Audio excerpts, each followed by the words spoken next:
redefinindo o conceito de fé.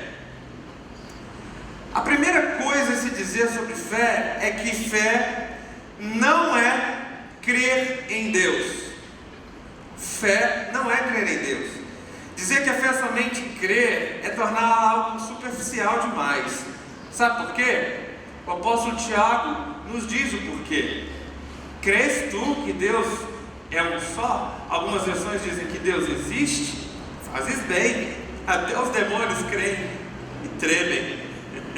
O pior é que tem gente que crê e não treme. Mas até os demônios creem e tremem. Ou seja, crer que Deus existe, crer que existe um Criador do universo, não é ter fé. Uma coisa é ter fé, outra coisa é crer que Deus existe. Certamente você já ouviu a expressão que diz: fé não se discute. Fé é uma coisa que não se discute. Sabe por quê? Porque no Brasil há uma grande confusão sobre esse assunto, especialmente sobre a nomenclatura. As pessoas chamam de fé alguns assuntos que nada tem a ver com a fé bíblica, com a fé cristã. E a fé, ela é comumente retratada na sociedade como um salto às escuras, um salto às cegas. É crer sem razão, crer sem pensar. E a Bíblia não nos ensina que isso é fé. Segundo as Escrituras, a fé não é irracional. Então eu quero começar falando um pouco do que a fé não é. A fé não é um comprometimento cego. A fé não é um sentimento arbitrário de proximidade de Deus de forma alguma. A fé também não é crença religiosa, positivismo, misticismo, emoção, esperança, otimismo, atitude mental positiva, sorte, nada disso. Você percebe que todos nós cremos em alguma coisa. Todos nós cremos em alguma coisa, até mesmo coisas negativas. E ainda que seja algo ruim, por exemplo, tem pessoas que creem que elas nasceram para receber azar na vida. Eu já conheci pessoas assim, ela acha que ela realmente nasceu só para ter azar, porque ela não tem sorte em nada na vida. Tem pessoas que eu já ouvi, já atendi, que elas acreditam de verdade que elas nasceram e só conseguem atrair relacionamentos ruins. Elas não conseguem atrair relacionamento bom, que ela nasceu com maldição, com estigma, não sei. Ela nasceu com defeito de fábrica, que ela só consegue atrair relacionamento ruim. Então tem pessoas que têm determinadas crenças que são altamente negativas. E alguns estudos chamam isso de crenças limitantes. Porque é uma crença que a pessoa tem que bloqueia muitas coisas na vida dela, que impede a pessoa de ser feliz em diversas áreas da vida. Existe crença limitante em todas as áreas. E a fé é um instrumento por meio da qual nós desfrutamos de todos os benefícios da obra consumada de Cristo. É isso que a Bíblia diz que a fé é. A fé é uma dádiva de Deus. Eu não sei se você sabe isso, se você tem bem claro isso, mas a fé é uma graça. Se é uma dádiva, ela é uma graça. A fé é um dom. Sabia que a fé é um dom? Inclusive está descrito quando o apóstolo Paulo, em 1 Coríntios 12, ele descreve os dons do Espírito. A fé está relacionada como um dom do Espírito. Então a fé é uma dádiva. Assim como o amor também está descrito em Gálatas, no capítulo 5, 22. Mas vamos ler Efésios 2, verso 8 e 9, diz assim: pois vocês são salvos pela graça, por meio da fé, e isso não vem de vocês, é dom de Deus, não por obras, para que ninguém se glorie. Perceba bem esse texto. Vocês são salvos pela graça, por meio da fé. E isso não vem de vocês. Isso o quê? Tanto a salvação, tanto a graça, quanto a fé. Isso não vem de vocês. Isso é um dom de Deus. Não vem por obras. Porque qual é o oposto da fé? As obras. Ok? Então nós precisamos entender a fé sobre a ótica da nova aliança, sobre o DNA de Cristo Jesus. Vamos para Romanos, anote aí, Romanos 1, 17. Esse texto aqui é central para a aula de hoje. Romanos 1, 17. Porque no Evangelho é revelada a justiça de Deus. Uma justiça que do princípio ao fim é pela fé. Como está escrito, o justo viverá pela fé. Então, guarde bem esse termo, justiça de Deus. Nós vamos falar especificamente sobre isso daqui a pouco. Mas nós precisamos entender que a justiça de Deus, ela é manifestada pela fé. E o Evangelho, nós começamos esse versículo dizendo que o Evangelho, o que é o Evangelho? É quando tudo se centraliza em Cristo. O Evangelho é a nova aliança. O Evangelho é a graça de Deus. O Evangelho é a boa nova de que Cristo não é mais inimigo do homem, mas existe uma reconciliação entre o homem e Cristo. Então o Evangelho é essa bondade de Deus, é essa graça, é a aliança que nós vivemos. Então no Evangelho a justiça é revelada, uma justiça que do princípio ao fim é pela fé. Você é capaz de compreender essa verdade tão poderosa que nós lemos aqui? A ideia transmitida por esse versículo não tem a ver com o fato de você ter sido salvo pela graça através da fé, mas agora está falando de obras. Agora está falando de obras. Muitas pessoas, elas sentem uma alegria abundante em Deus quando elas são salvas. Uau, fui salvo por Cristo Jesus, Cristo me resgatou. Mas logo depois elas perdem tudo muito rapidamente, quando é dito que agora que você foi salvo, agora você precisa se esforçar para agradar a Deus. Você foi salvo, agora você tem que se esforçar. Se esforce para agradar a Deus. Se esforce para continuar sendo salvo até o fim. E esses cristãos, o tipo de pessoa que pensa assim, é uma pessoa sincera. E ela se esforça ao máximo para fazer isso, com sinceridade, com boa intenção. Lembra que a gente falou sobre boa intenção? O coração até tem boa intenção, mas a realidade é que essas pessoas acabam se sentindo desanimadas, fracas e condenadas por falharem vez após vez. E elas falham, e elas se condenam, e elas falham, e elas se sentem fracas por isso, por ouvirem o Evangelho deturpado. Porque nesse Evangelho as pessoas não estão avançando de fé em fé, elas estão avançando de fé para as obras.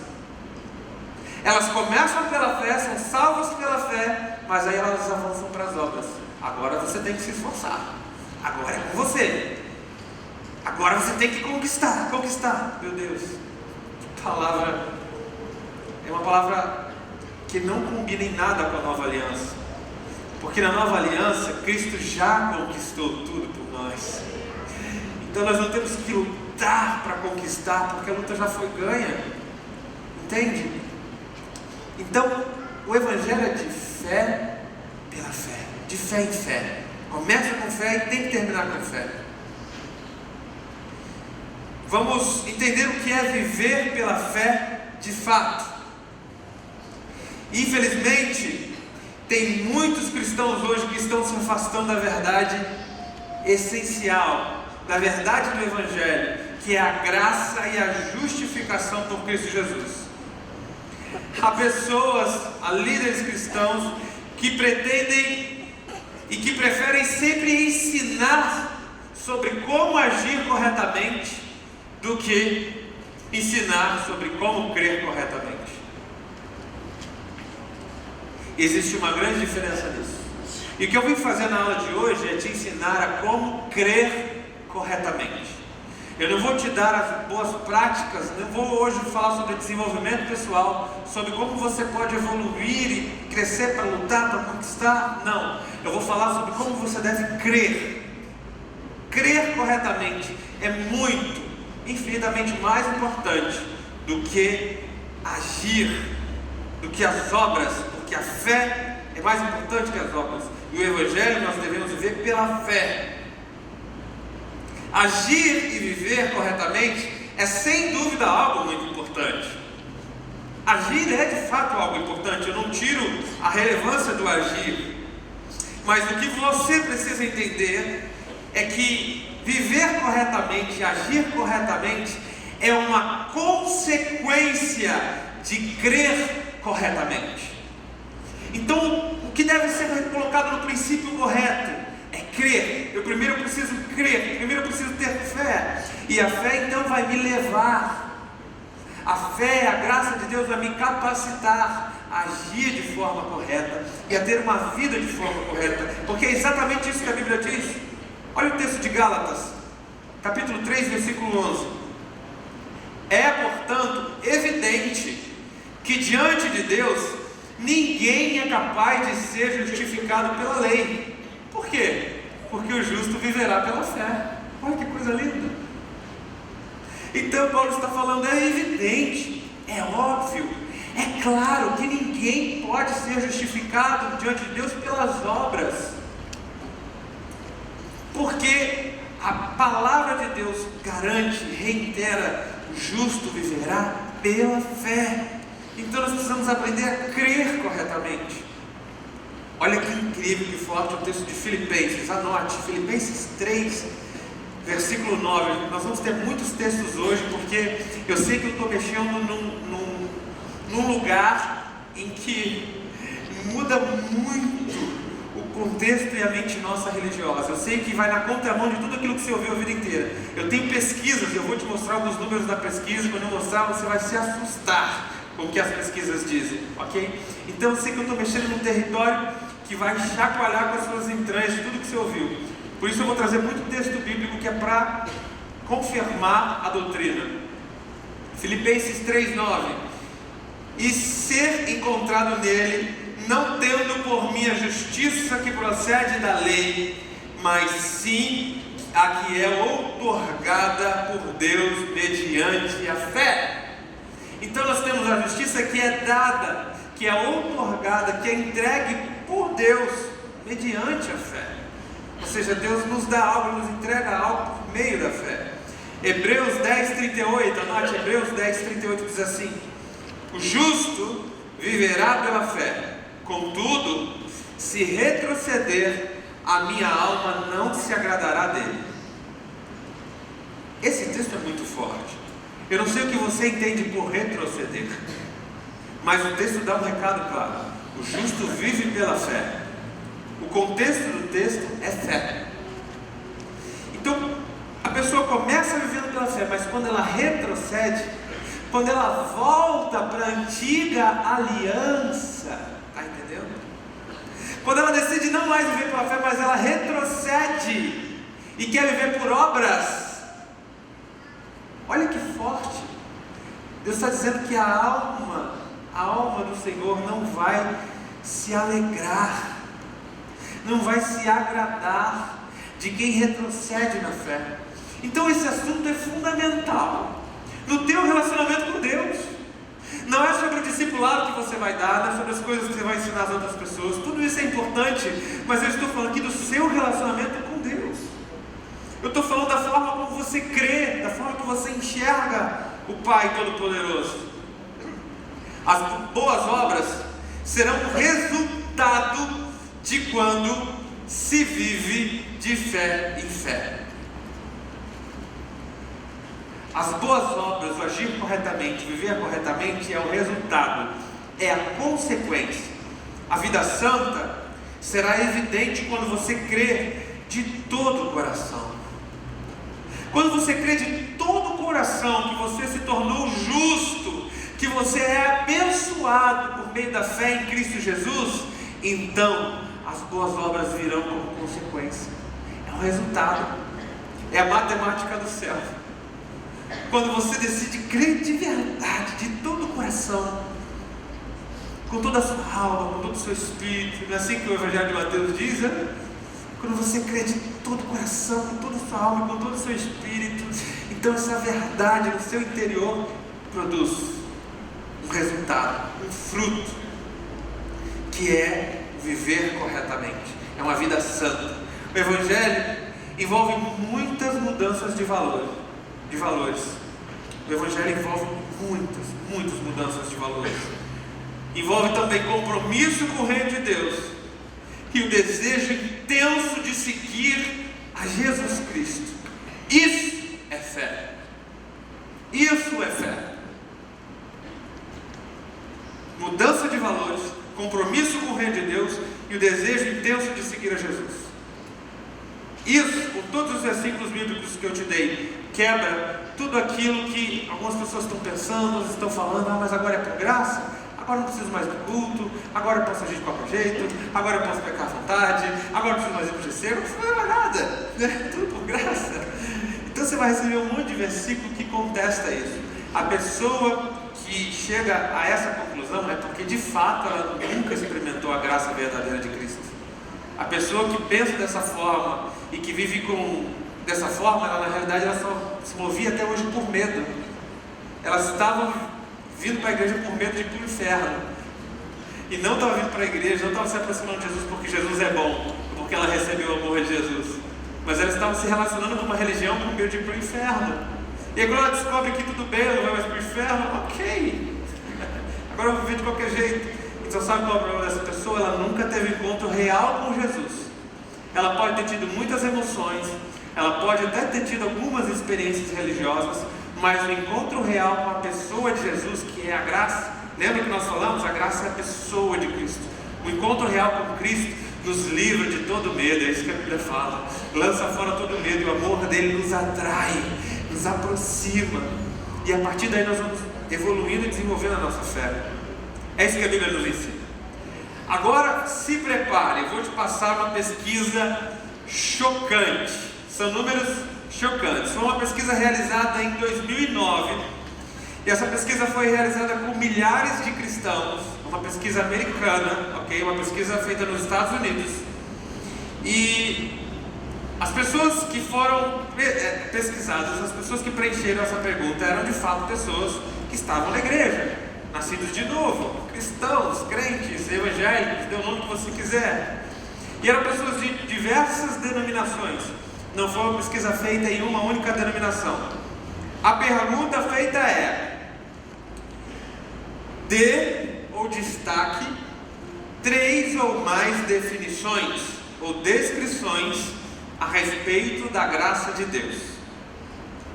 Olha só que interessante, 98% das pessoas deram a seguinte resposta: a graça de Deus é salvação, é presente merecido e é perdão dos pecados. Perfeito. Essa provavelmente seria a definição nossa da grande maioria da igreja. O que é a graça de Deus? É salvação. A graça de Deus é presente e merecido e é perdão dos pecados. É muito bom saber que os cristãos entendem de fato que nós somos salvos pela graça. É muito bom saber que a salvação não vem pela aspersão da água, não vem por pertencer a uma igreja, não vem por guardar leis religiosas, que a salvação não vem por fazer boas obras que superem as más, etc, etc, etc. É muito bom as pessoas entenderem que salvação não vem por uma série de itens de uma lista a serem cumpridos. É importante entender isso. A maioria desses evangélicos, eles estão bem firmados numa verdade fundamental da graça, que é o aspecto da salvação, o aspecto do perdão, são verdades fundamentais. Entretanto, a tragédia dessa pesquisa é que apenas 2% de milhares de pessoas que foram perguntadas, apenas 2% dos entrevistados afirmaram que a graça é revestimento de poder de Deus. Apenas 2% das pessoas afirmaram isso. Graça é poder de Deus. E o que a Bíblia diz? O que a Bíblia descreve é exatamente o inverso, é exatamente esses 2%. Porque a Bíblia diz em 2 Coríntios 12, versículo 9: a minha graça é suficiente para você, pois o meu poder se aperfeiçoa na fraqueza. Então é na graça que Deus entra com poder. O poder que o crente precisa está na graça. Isso está claro em vários textos bíblicos. Então o poder que nós precisamos está em Cristo. E Cristo, a pessoa de Cristo, é a graça. Se tudo que nós precisamos está nele, inclusive o poder, revestimento de poder para o crente, nós precisamos entender o que de fato a Bíblia diz. Perceba o que o apóstolo Pedro diz em 2 Pedro, no capítulo 1, versículo 2 e 3. Graça graça e paz lhes sejam multiplicadas. Seu divino poder, que é a graça, nos deu tudo que necessitamos para a vida e para a piedade. Ei, tudo o que nós necessitamos está na graça. É muito forte esse texto. Tudo o que nós necessitamos está em Cristo. Se a pessoa de Cristo é a pessoa da graça de Deus, tudo o que nós necessitamos está nele. Está tudo disponível através do revestimento de poder que a graça nos dá. Mas o fato é que essa pesquisa revela que apenas 2% dos cristãos conhecem essa verdade. Gente, se nos Estados Unidos, que teologicamente, doutrinariamente, são mais avançados que a nossa realidade, teologicamente, são mais avançados do que nós, se 2% apenas dos cristãos americanos conhecem isso, nós vamos dizer dos brasileiros? O que nós vamos dizer dos brasileiros? Então, de fato, você está recebendo um conhecimento diferenciado, amém? De fato, nós estamos mergulhando no que a Bíblia diz, amém? Isso precisa ser valorizado, isso precisa ser pensado, isso precisa ser dito. O que a realidade da Bíblia diz a respeito de Cristo e do poder que nós precisamos para reinar em vida e para alcançar o reino futuro. E eu vou falar hoje de reino futuro, você vai ver o que a Bíblia diz. Você vai ver como a graça nos empodera para o reino. Mas o que de fato nós precisamos é da pessoa de Cristo, é da graça, do favor e da bondade. Para receber de Deus, nós precisamos crer. Ou seja, se nós não crermos, nós não recebemos. Você já sabe disso, ok? Para você receber algo de Deus, você precisa crer. Você já sabe disso, amém? Deus não dá nada para você se você não acreditar, se você não quiser, se você não crer, amém? Concorda com isso? Isso é lógico. O exemplo básico disso, que todo mundo sabe, é a salvação. Não diz a Bíblia que Jesus morreu pelos pecados de todo mundo? Não diz isso? Então quer dizer que o mundo inteiro está salvo? Não. Está salvo apenas quem crê que Ele morreu pelos pecados do mundo. Então, qualquer coisa que você precisa receber de Deus, você precisa crer. Então, o que eu estou falando hoje é justamente sobre isso. É no que você crê, em quem você crê, como você crê. É o poder de crer corretamente. Se 98% dos cristãos sabem que a graça de Deus é revestimento de poder, você imagina o que aconteceria se o número fosse inverso. Mas a realidade é que 98% ainda estão tentando ter uma vida santa, com a sua própria capacidade, com o seu próprio poder. O fato é que 98% de cristãos estão tentando lutar com a sua própria capacidade. E isso leva à frustração, isso leva à derrota. A nossa nova natureza, ela não está capacitada no nosso poder, mas no poder do Espírito Santo. Amém? Por isso a importância de crer corretamente. Anote isso, é muito importante crer corretamente, é fundamental. Crer corretamente. Eu preciso falar sobre crer corretamente. E eu quero me aprofundar um pouco mais com você no conteúdo do que a palavra de Deus chama a graça. A palavra graça é muito usada no Novo Testamento, com muita frequência. E a palavra grega para revelar a graça é a palavra charis, que significa dom, benefício, favor, liberalidade. Tudo isso é significado da palavra graça, charis em grego. Dom, benefício, favor, liberalidade. Ok, a maioria desses tópicos a gente conhece. Agora preste atenção. A concordância exaustiva Strong é que nos revela o significado dessa palavra em grego. E essa mesma concordância aqui é a mais famosa dos teólogos, é o dicionário mais famoso de concordância que existe. É muito conhecido e tem influenciado milhares de teólogos por todo o mundo. Olha como ele continua a definição não para aqui. Eu trouxe até aqui que provavelmente você conhece esses termos, mas olha como ele continua a definição. A graça também é a influência divina sobre o coração e o seu reflexo na vida. Olha que forte isso. Esse é o significado real da palavra graça. É influência sobre o seu coração. Sabe o que é influência sobre o seu coração? Medite sobre isso, pense um pouco sobre isso. Influencia as suas emoções, influencia as suas vontades. influencia até alguns pensamentos seus. E isso reflete na vida, porque de fato nosso coração está a fonte da vida. O coração é a nossa alma, a nossa mente. Isso é um reflexo externo que é feito direto para o coração. Isso é revestimento de poder, de graça. Isso é crer corretamente.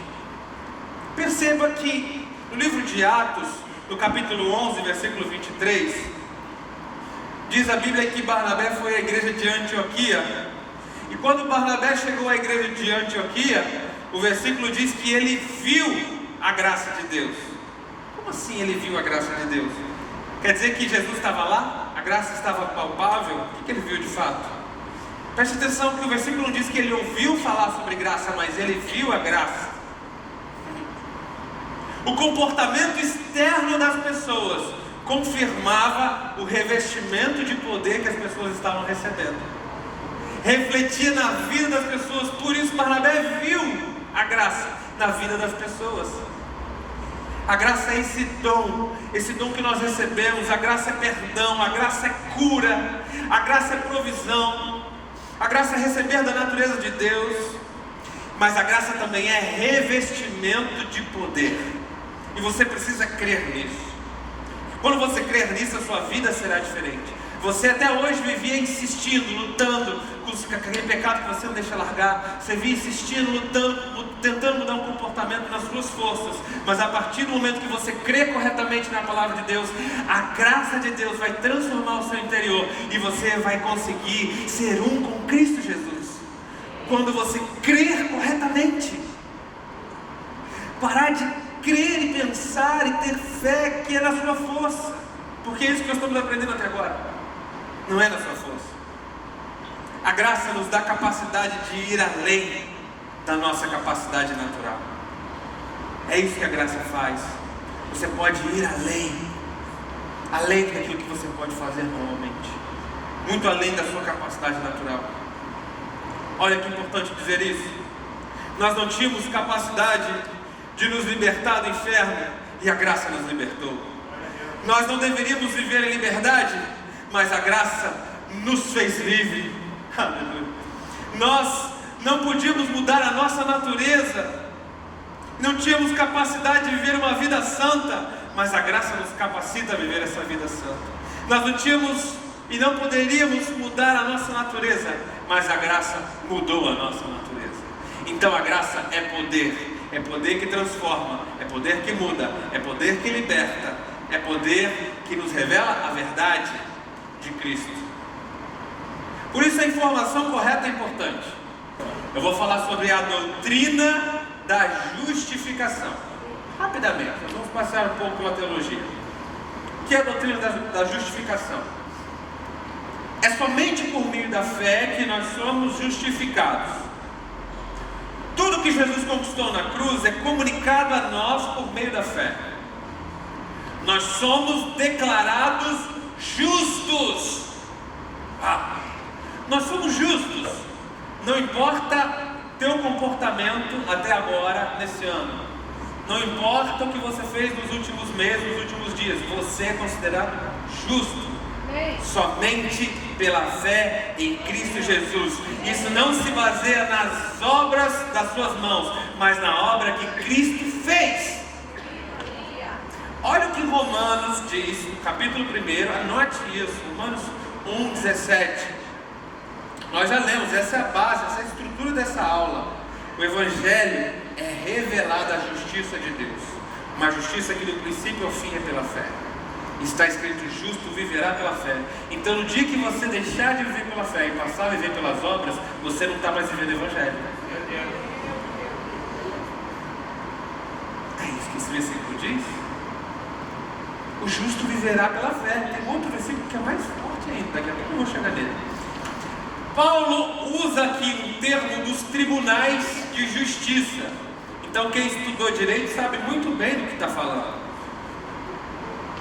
Quem estudou, aqui nós temos advogados, tem pessoas que pretendem ser juízes e logo serão, tem pessoas que estudaram direito, muitas pessoas que entendem sobre esse termo judicial. A pessoa justa é uma pessoa que foi absolvida de acusação. A justificação é um termo legal que se refere ao ato de declarar uma pessoa justa. Isso é a justificação. Ser justo não significa, eu até anotei aqui para você anotar bem aí, ser justo não significa que a pessoa passa a ser essencialmente pura, sem nenhum pecado. Quando a Bíblia diz que você é justo, ela não está dizendo que você não tem mais pecado, mas está dizendo ser justo, ou a justificação que você tem em Cristo Jesus é uma declaração judicial do tribunal de Deus. É uma declaração judicial para a sua vida, que você já foi justificado com base na obra de Cristo. Então você é declarado justo porque alguém já pagou a sentença no seu lugar. Entende? Alguém já pagou a punição que você merecia. Então, como alguém já pagou aquela dívida, não existe mais dívida sobre a sua vida. Deus não anulou a sua justiça e simplesmente absolveu pecadores culpados. Não, pelo contrário. Ele a manifestou de modo claro por meio da morte de Jesus. A justiça de Deus foi completamente satisfeita. Completamente satisfeita. Então, na teologia existe o termo chamado redenção. Romanos 3:24. Nós somos justificados mediante a redenção que há em Cristo Jesus. E existem todos esses versículos que falam sobre redenção. Você pode notar. Redenção era um termo comercial e muito usado no Antigo Testamento, usado para escravos que eram comprados para serem libertados. É isso que significa redenção. Dizia-se que esses escravos haviam sido redimidos ou resgatados. É isso que está escrito em Levítico 25. Quando os escravos eram resgatados, alguém pagou pelo resgate deles, então eles seriam livres. E o texto de Marcos 10, capítulo 45, diz que nós fomos resgatados. Alguém pagou pela sua absolvição. Nós éramos escravos. Então Cristo pagou para nós deixarmos de ser escravos do pecado e sermos o seu povo, a sua propriedade exclusiva do Pai. É isso que diz 1 Coríntios, 1 Pedro. Uau, isso é muito forte. Existe um outro termo na teologia que é chamado de propiciação. Tudo isso tem a ver com a justificação, ok? Propiciação, continuamos ainda em Romanos no capítulo 3, diz que mediante a redenção que há em Cristo Jesus, a quem Deus propôs pela propiciação, pela fé no seu sangue. A palavra propiciação significa aplacar a ira de Deus. No tabernáculo do Antigo Testamento existia o propiciatório, que era a tampa da Arca da Aliança. Então ela está explicando o que é o propiciatório em Êxodo no capítulo 37. E uma vez por ano, o sangue dos animais era aspergido sobre aquele propiciatório pelo sacerdote. Esse ritual mostrava que a culpa do pecado do povo já havia sido expiada e que a ira de Deus havia sido aplacada. Isso é propiciação. É quando a ira de Deus é aplacada. No contexto que Paulo escreveu, o termo propiciação também pode ser entendido como lugar onde a ira de Deus foi totalmente derramada. Em outras palavras, Cristo assumiu o nosso lugar debaixo da ira de Deus, poupando-nos assim de nós sermos condenados. Jesus é o nosso propiciatório. É isso que diz em 1 João, capítulo 2, capítulo 4. E Isaías 53, verso 5 diz que todas as nossas iniquidades que nos separavam de Deus, elas foram castigadas em Cristo Jesus. Ou seja, Cristo é o nosso propiciatório. É o local onde a ira de Deus foi aplacada. Isso é o propiciatório. E é isso que o Novo Testamento nos revela, que em Cristo a ira de Deus foi totalmente aplacada. Por isso, Deus não é injusto quando nos recebe como filhos, pois a sua justiça foi totalmente manifesta em Cristo Jesus. Agora, eu vou voltar a falar sobre a fé posicionada de forma correta. Em Romanos 10:17, anote aí, diz assim: a fé vem pelo ouvir, e o ouvir pela palavra de Deus. Então é o que você ouve que gera fé. Isso pode te aproximar de Deus, ou pode te afastar ainda mais de Deus, dependendo do que você ouve. Se você ouve informação errada, se você ouve uma fake news, gospel, se você ouve um evangelho fake, entende o que eu estou falando? Se você anda ouvindo um evangelho fake, então muito provavelmente você vai ter uma fé errada, porque a fé vem do ouvir. A fé que se manifesta na sua vida vem daquilo que você escuta. Isso pode fazer toda a diferença entre você receber o seu milagre ou você continuar padecendo necessidade. E eu preciso te dizer que se a fé vem pelo ouvir, o medo também vem do ouvir.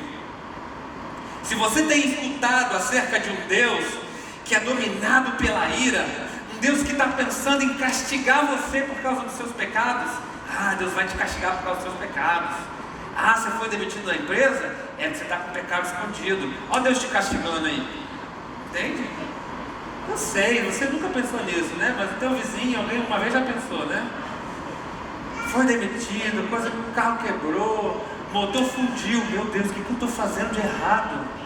Meu Deus, eu vou te revelar agora, você é um profeta na sua vida. Você não trocou óleo no dia que era para trocar. Você não botou o semi-sintético que era para colocar, você não quis pagar mais caro, né? Você não foi no mecânico no mês que era para ir. Você é um profeta na sua vida, ok? Aí você fica se perguntando: Deus, será que eu estou com o pecado escondido? Deus, o que foi que eu fiz de errado? Meu Deus.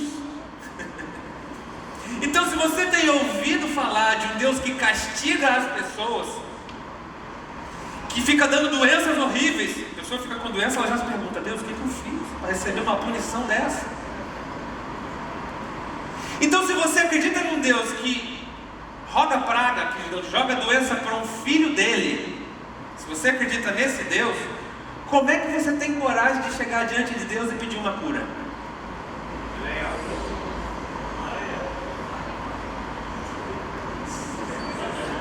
Não fecha! Se você acredita que Deus te castigou com uma doença, como você tem coragem então de pedir cura para Ele? Como você pode confiar que Deus lhe dará algo de bom, se tudo que você tem escutado, tudo que você tem ouvido, são palavras que te fazem sentir mais condenado e te fazem sentir medo? Você fica com medo, você fica se autocondenando. É muito forte isso, porque aquilo que a gente ouve é o que determina a nossa fé. Agora eu vou te dar algo muito, muito poderoso. Olha só, o que é poderoso para te edificar? Agora eu quero falar um pouquinho sobre reino. Eu vou falar sobre reino. Tem pessoas que andam pensando: poxa, mas nós estamos só na graça, nenhum reino que nós aprendemos até hoje. Calma, meu filho, tudo vai fazer sentido para você. Nós vamos ter uma aula esse ano ainda só sobre o reino, sobre o olhar da graça, amém? Vai ser demais. É uma das últimas aulas. Nós vamos mergulhar no reino de Deus. E tudo que nós aprendemos sobre o reino, tudo é verdadeiro, com exceção ao fato de que você, isso não foi nem ensinado, mas algumas pessoas subentenderam que o reino você tem que batalhar, é conquistar da força, e você tem que se matar, senão você não vai reinar.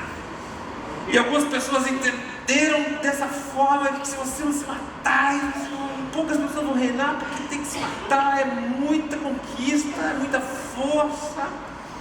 E pegaram aquele versículo que o rei é tomado a força erroneamente, sem ler o contexto do versículo. Um versículo único, isolado, não determina uma doutrina. Quando é que foi de tudo que eu ensinei que eu passei um único versículo para vocês? Não existe na Bíblia um versículo isolado que determina uma doutrina. Não existe isso. Então esse versículo que o rei é tomado a força, ele tem todo o contexto que precisa ser lido, precisa ser analisado teologicamente, doutrinariamente. Então você que já é difícil, como é que eu vou conquistar? Como é que é? Você recebeu uma informação errada. Você determinou uma crença que está te limitando, está te bloqueando. Mas eu vou te dizer o que a Bíblia diz a respeito do Reino de Deus. A palavra de Cristo, ela é poderosa para nos edificar e para nos garantir a herança dos santos, que a herança dos santos é a recompensa eterna, é o reino. Então é a palavra de Cristo e a palavra da sua graça, amém? Eu já dei alguns versículos para vocês. Lembra do versículo de Tito, que a graça é a professora? Então é pela graça que nós temos uma professora para poder ter uma vida correta e reinar. Agora olha esse versículo aqui em Atos, no capítulo 20, verso 32. Agora eu os entrego a Deus e a palavra da sua graça, que pode edificá-los e lhes dar uma herança entre todos os que são santificados. Uau! É a palavra da graça que pode nos edificar e garantir a nossa herança. É a palavra da graça. A palavra. Isso quer dizer que a herança de fato não é um favor que não merece. Então o reino é uma recompensa de fato pelo que você fez no corpo de Cristo. Tudo isso que nós aprendemos é correto, mas é através da palavra da graça. O que é a palavra da graça? É a motivação correta para fazer. Você não faz pensando na recompensa, você faz pensando em Cristo Jesus. A palavra da graça é Cristo Jesus. Então quando você se move por Ele, para Ele, através dEle, com Ele, são todas as coisas. E quando você entende a real palavra da graça, o conteúdo que te edifica, que te dá amor, bondade e uma vida abundante, você então está sendo edificado e construindo uma herança eterna em todos os santos. Quando você entende que Deus não leva em conta os seus pecados por causa do que Cristo fez, a paz e a alegria se instalam no seu coração, o medo desaparece e a esperança brota. A fé, com base em cada bênção que Cristo já conquistou por você, simplesmente ela irrompe dentro de você. E a fé sempre diz o que Deus vê e não o que você está vendo. Gente, anota isso aqui é muito forte. A fé sempre diz o que Deus vê e não o que você está vendo. Isso é fé. Se você quer ter fé para vencer, certifique-se de estar ouvindo as coisas certas. Certifique-se disso. Será que eu estou ouvindo é verdadeiro ou será que é fake news? Olha o que diz o texto. A verdadeira graça produz santidade. Olha o que diz o texto de 1 Coríntios, no capítulo 15, versículo 34. Despertar para a justiça e não pecar, porque quando você desperta para a justiça, pela justificação em Cristo Jesus, o resultado é não pecar. Então essa graça barata que diz que não tem mais problema no pecado, que não dá mais nada, não é verdadeira, porque quando você é despertado para a justiça, o resultado dela é não pecar. A verdadeira graça produz santidade, e quanto mais você estiver debaixo da graça, firmado na justiça de Cristo, mais você irá querer viver uma vida santa, estar aberto à correção de Deus. Isso é um fato. Quanto mais você recebe amor, mais você quer ter uma vida coerente com Cristo, não pelo seu jugo, mas sim por causa do amor de Cristo sobre sua vida. Tem muitas pessoas que pensam que Deus tem controle absoluto sobre o mundo. Olha só que forte isso. E colocam a culpa em Deus por todas as coisas que acontecem no mundo, todos os desastres, acidentes trágicos e doenças. Você conhece alguém que faz isso? Pode estender a mão sem vergonha. Talvez você um dia já tenha pensado isso. Sem vergonha, não tem vergonha. Aqui é o momento de ser vulnerável. Você acha que Deus é culpado por todas as desgraças, todos os acidentes que acontecem no mundo, todas as doenças? Deus é o culpado. Esse é o argumento de alguns ateus.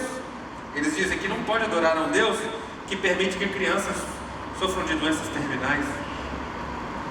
Infelizmente, o que essas pessoas não entendem é que existe também o diabo. Ele é real, ele é ativo e é destrutivo. O que as pessoas não entendem é que nós estamos com uma terra sob maldição. É o que as pessoas também não entendem. Que a gente está numa terra, inclusive já foi dito aqui recentemente, revelado pelo pastor Eloy, a terra ainda está maldita. Então, tantas desgraças que acontecem, fruto disso. Então, quando alguém te diz que você precisa,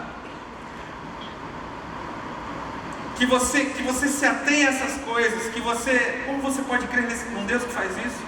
Um Deus que permite essas coisas? Você precisa responder que a nova aliança e a sua fé ela está firmada num Deus cheio de bondade, não um Deus mau, de forma alguma. E que o diabo veio, diz o texto de João 10:10, que o diabo veio para matar, roubar e destruir. Então toda destruição, toda morte, todo roubo é fruto do que o diabo faz, não do que Deus faz. E aí olha as referências bíblicas. Em Efésios 2:2 diz que o diabo é o príncipe da tempestade do ar. Em Coríntios diz que ele é o Deus dessa era. E em João diz que ele é o príncipe deste mundo. Então é o príncipe, é onde a maldade impera, é onde tantas coisas ruins acontecem. Mas em Cristo Jesus nós podemos estar nesse mundo, nós podemos viver por um tempo nesse mundo, mas nós não somos desse mundo. É isso que João 17, versículo 11 e 14 diz. É isso que João 17 diz. O apóstolo Paulo nos chama de embaixador. Então a nossa terra não é aqui, a nossa pátria é no céu, nós estamos na terra. E por mais que existe um príncipe desse mundo, um Deus dessa era, um diabo que domina esse planeta com maldade, sabe o que a Bíblia diz em teu favor? Maior é aquele que está em vós do que o que está no mundo. Yes! É isso que a Bíblia diz. A justiça da lei faz, mas a justiça da fé fala. Isso é o que diz em Romanos, no capítulo 10, versículos 5 e 6. Você e eu, todos nós somos criados à imagem e semelhança de Deus. E no início da criação tudo estava escuro. E Deus não disse: uau, está terrivelmente escuro aqui. Porque ele, se tivesse dito isso, tudo teria ficado escuro permanentemente. Mas quando tudo estava escuro, Deus declarou que Ele queria ver. Por isso Ele disse que haja luz, e houve luz. Então Deus viu que a luz era boa. Isso nos mostra que a fé, você precisa olhar sobre o aspecto de Deus, não aquilo que você está vendo, mas aquilo que você quer ver. Essa é a fé verdadeira. Então você quer amar a vida, quer viver a bons dias, quer ter uma vida abundante? Comece a declarar, comece a falar. Percebe que toda doutrina ela está muito embasada em tantas coisas que a gente aprendeu. A gente aprendeu sobre o poder da palavra quantas vezes, não é verdade? Em tantos assuntos de EC, mensagens do pastor Eloy. E nós percebemos que a fé verdadeira está embasada naquilo que Deus vê, na forma como Deus fala. E se você crê, você precisa falar. Deus não falou o que Ele viu, mas Ele falou o que Ele queria ver. Uau! Quando Abraão ainda não tinha nenhum filho, Deus mudou o nome de Abraão para Abraão, que significa pai de nações. Ele não tinha nenhum filho, e a mulher dele era estéril. Nesse cenário, Deus olhou para ele e falou: você é pai de multidões, você é pai de nações. Ou seja, Deus olha para a pessoa e não declara o estado atual, mas Ele declara o estado futuro. Então toda vez que Deus olha para você, Ele não olha como você está, não importa se você está errando, se você tem um comportamento mau, Ele declara o seu estado futuro. Romanos, no capítulo 4, verso 17, diz que Ele vivifica os mortos e chama à existência as coisas que não existem como se já existissem. Nós somos filhos do Rei do Universo. Nós não somos como ovelhas sem pastor. E todas as bênçãos, todas as promessas de Deus estão sobre nós. Somos justificados em Cristo Jesus. Você precisa anotar o texto de Hebreus, no capítulo 11, que diz assim: fé é a certeza das coisas que se esperam, é a convicção de fatos que não se veem. Portanto, não é o que você está vendo agora, é quando você declara sobre o futuro.